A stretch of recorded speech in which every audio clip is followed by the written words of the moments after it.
கிருபை என்னை தாங்கினதையா, உந்தன் சமூகம் என்னை நடத்தினதையா.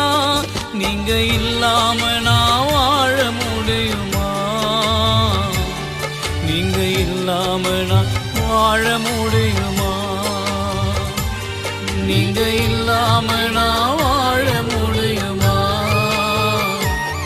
நீங்க இல்லாம நான் வாழ முடியுமா?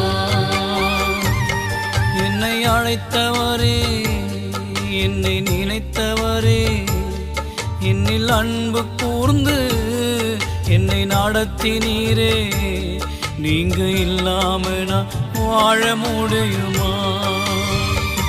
நீங்க இல்லாம நான் வாழ முடியுமா? என்னை அழைத்தவரே, என்னை